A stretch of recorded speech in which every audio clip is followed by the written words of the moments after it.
कोही कोही व्यक्ति कस्ता हुन्छन् भने गफै गफमा होइन बोलीले सबै काम गर्ने क्या। तर काम भने एउटा ढलेको सिन्को पनि नउठाउने किसिमका हुन्छन् क्या। एकजना झारफुक गर्ने व्यक्ति रहेछन् है।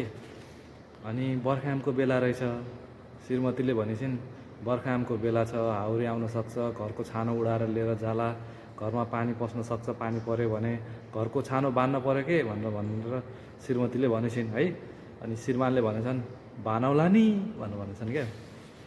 अनि 2-3 दिन भयो बानेनछन्। अनि श्रीमतीले फेरि सम्झाइछिन् बर्खायामको बेला छ, हाउरी आउन सक्छ, पानी ठुलो पर्न सक्छ, घरभित्र पानी पस्न सक्छ, घरको सामान भिज्न सक्छ, घरको छानो बाँध्न पऱ्यो के भन्दाखेरि बानौला नि भनेछन् कि श्रीमानले फेरि। अनि 3-4 दिनपछि पानी ठुलो परेछ, हाउरी आएछ, घरको छानो उडाइदिएर लिएर गएछ, घरभित्र पानी पसेछ, सामान सबै लुत्रुकै भिजेछ होइन। अब त्यो घटनाको 3-4 दिनपछि झारफुक गर्नको लागि एकजना बिरामी किसिमको मान्छे आएछन्। अनि त्यो झारफुक गर्ने व्यक्तिले आउनुहोस् बस्नुहोस् पिँढीमा भनेर भनेछन् र त्यसपछि निमको डाली लिएर आएर अनि झारफुक गर्न सुरु गरेछन् के। अनि मन्त्र पढ्न सुरु गरेछन्।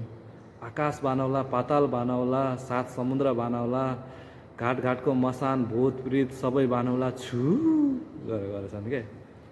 अनि फेरि आकाश बानौला, पाताल बानौला, 7 समुद्र बानौला, घाटको मसान भूत प्रेत सबै बानौला छु गरेछन् क्या है। अब श्रीमतीले पछाडिबाट हेरिरहेको छ के गर्ने रहेछ भनेर। उता मन्त्र चालु छ।